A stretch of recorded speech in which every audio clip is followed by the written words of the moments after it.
Hello, friends, and welcome back to another round of stories about entitled people. Our first story is about boundaries and what happens when someone refuses to respect them. One office worker spent months enduring "I'm your mom now" jokes and food policing from a pushy coworker until one emotional outburst ended it all, for both of them. But before we begin, best way to support our channel is to leave comments, like, and subscribe with the turned-on bell so you don't miss the new video every single day. All right, let's get into it. Coworker fancies herself my mom, quits when I correct her delusion. When I, 38 NB, was in my early 30s, I used to work in the office of an apartment complex for university students. Our front office staff had a ridiculous turnover rate to the point that for over half my 4 years there, I was the only full-time front staff. Management hired a new full-time person. EE was a few years younger than me, multilingual, had a degree in hospitality and sales, and had just moved to my state. Two important things about me. My mom had recently passed away, and I'm overweight. Part of my job involved lots of lifting and carrying heavy packages up the long, steep hill our complex was situated over, so I'm fairly muscular and rather fit under my extra fluff, which I'm very proud of. By contrast, my mom never got above 110 pounds her whole life. She meant well, but almost 30 years of her picking at me about my weight had made it a sore subject. Things went well for a while, and then E's obsession with healthy eating started. I mentioned a restaurant, and she pulled up a menu to tell me what to order with the comment about being my mom now. I shut it down and told her about the loss in my family. She brought meals for me and got offended I didn't want them. She saw my soda and told me not to drink those anymore. Not recommended, told. I had a snack and she opened a bag of trail mix and crossed to my desk with it. I saw what was about to happen in slow motion. I flung both hands over my snack to shield my food, and she upended the entire bag onto my plate. I don't like nuts, so I had to throw the whole thing away. I told her several times to stop. She apologized but didn't change the behavior. I involved management, and they said she was just being friendly. This went on for at least 6 months. Then came the final straw. I don't remember what brought it up, but she was talking to a resident, glanced across at me, and chirped, "I'm teaching her to be healthy. I'm like her mom." I saw red. Usually I would have waited for the resident to leave and addressed her patiently in private again. This time I couldn't. It was one pick too many, not least of all because she didn't even address the comment to me, but about me to one of our residents. I snapped. I pushed out of my desk and said something to the effect of, "I had a mom, she's dead, and you're not her. Stop trying to act like it." The entire climate of the office changed. E stopped talking to me and eventually quit, which I still feel bad about, but only a little. Management froze me out for making the workplace hostile. I quit not long after and am much happier where I am. Edit to add, when I quit, I didn't even have a new job in hand yet. I'd been interviewing for weeks, but no offers. I finally jumped and turned in my 2 weeks' notice. During lunch break of my very last shift, I had a video interview and walked away with a job offer that literally changed my life. Besides your coworker being overbearing, management was both spineless and useless. There's always some conservative a-hole complaining you can't say anything anymore without people getting upset about it, as if it's difficult for people to just mind their own business and not try to run people's private lives. It's not a hostile workplace just because they're afraid of you. It's that they literally don't know how to treat people with basic respect or without inserting their opinions into matters that have nothing to do with them. I bet they love to refer to their company culture as family. And our second story. Young people don't have stress, you just need to learn to manage it better. So I'm a young lady who works at a luxury skincare brand. Yesterday I had an older woman come in and she asked me about the lotions we have. She asked a question along the lines of which lotion is better for after the shower. I want something good, but I don't have super dry skin. Okay, well, I'm assuming since she made it a point to say she doesn't have super dry skin that she's looking for something lightweight. So I tell her the lightweight lotions are all pretty much the same. They just differ by aroma, so it's whatever smell she prefers.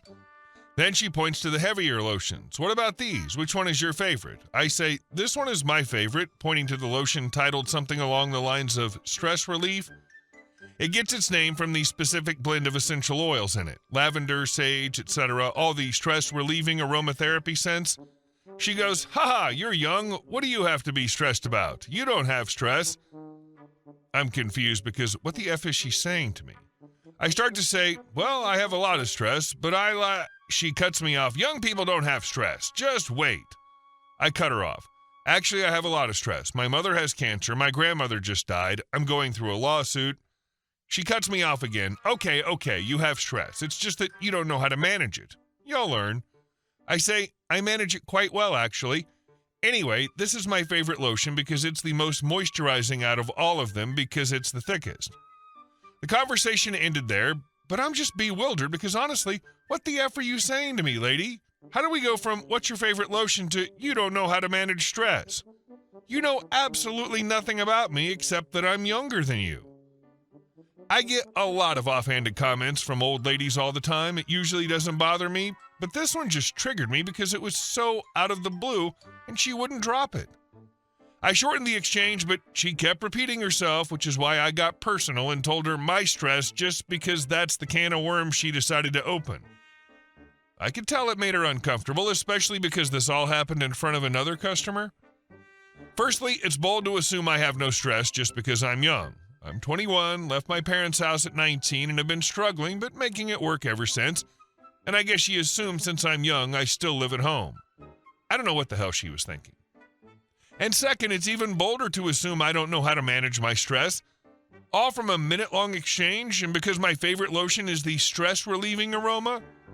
Also, if my favorite lotion is the stress relief lotion, isn't aromatherapy a way to manage stress? Like, what the F are you talking about, lady? Just shut up and buy your damn lotion. Telling someone you don't know they can't be stressed is like telling someone they can't be sick. This lady clearly doesn't know you or your situation, and it was a rude comment to cling so blindly to. I'm sorry you're in the middle of tough times. I hope things turn around for you soon.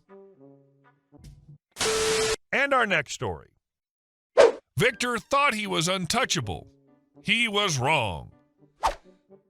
I used to work in a massive government social service complex, one of those sprawling campuses with a dozen office buildings, residential facilities, and parking lots scattered across several acres. It was basically a small city unto itself. Our team had recently been reorganized, combining staff from several counties. Leadership kept calling us the best of the best, as if we were some elite government task force.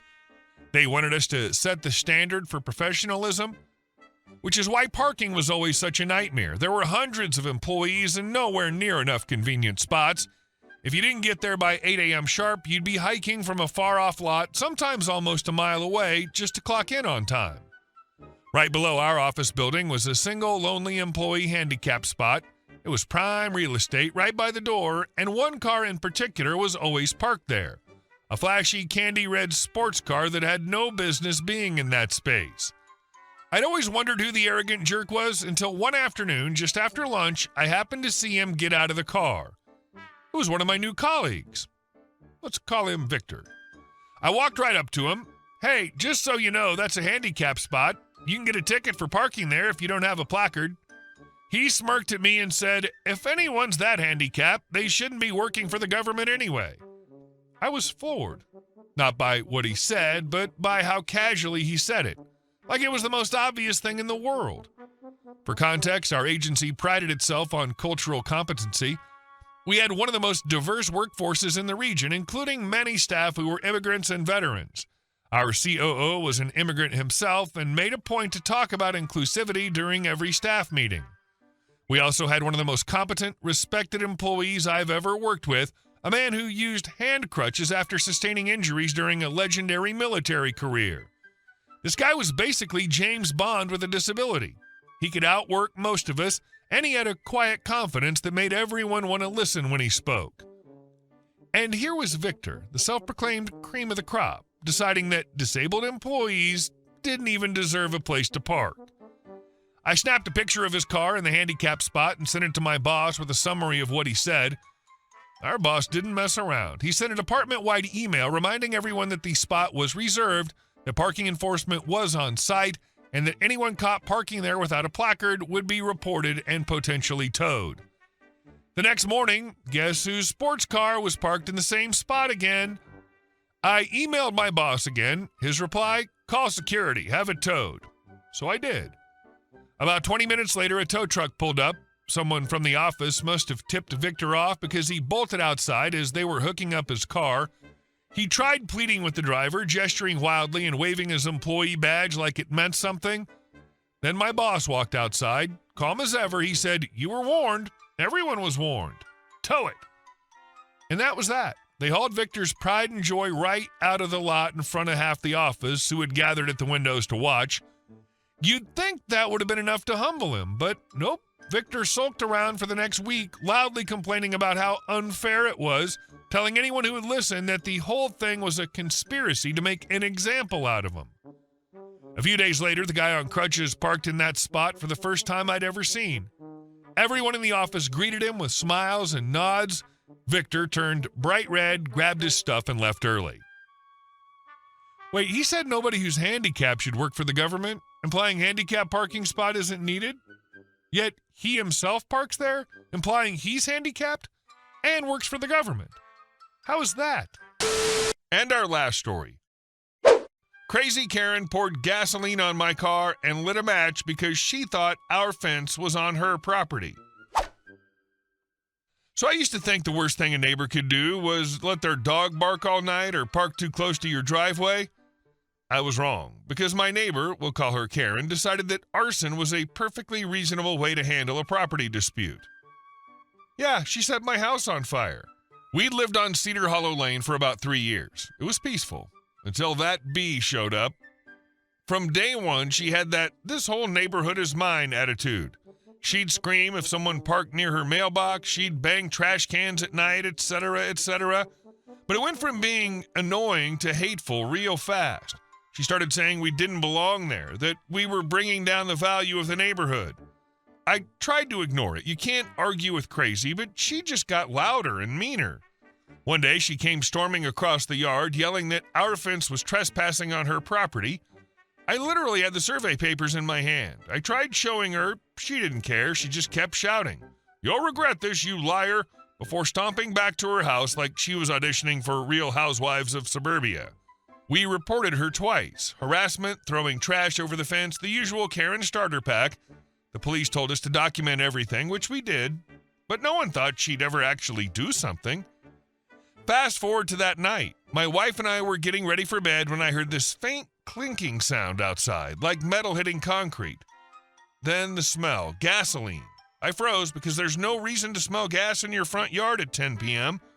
I looked out the window and there she was, Karen, in her robe, holding a red gas can, pouring it over my car. I ran for the door shouting, "Karen, what in the hell are you doing?" But before I could even get close, she lit a match. My wife screamed, the window shook, and suddenly the whole side of my house was glowing orange. I grabbed my phone, called 911, and shouted for the neighbors, "She's setting our house on fire! She's burning everything!" The fire spread fast, jumped from the car to the fence and then to the siding. When the first responders arrived, it was chaos. Fire trucks, police, flashing lights everywhere. They tackled Karen on her front lawn while she was screaming, "You deserved it! You ruined everything!" I'll never forget that image, her kicking at the officers while my car burned like a torch behind her. Once the fire was out, we stood barefoot in the yard, just watching smoke pour into the sky. The police told us we were lucky. If the wind had shifted, the whole house would have gone up. The fence was gone, our siding melted, and the water lines had burst. That night, the police told us she'd be charged with multiple counts of arson, endangerment, and even assaulting an officer. But I couldn't shake the fear that she might get out on bail, that she'd come back and finish what she started. The next morning, my wife asked, "What if she comes back?" And I told her the truth. I don't know, but we're not staying here until she's locked up. For a while, we lived in that horrible in-between, half relief, half dread, waiting for updates. Then the call came. The officer who first responded told us that one of the charges she faced was non-bondable, which meant she wasn't getting out. I can't describe the relief that hit me in that moment. Edit. Our house is fixable, the siding can be replaced, the fence rebuilt, the pipes repaired, but the peace of mind is gone for a while. It's surreal to think that someone you wave to in passing, someone whose house shares a fence with yours, can turn into a monster like that. You know, I've heard of bad neighbors, people who mow at 6 a.m., steal your Wi-Fi, or call the HOA because your grass is half an inch too tall. But arson? Wow.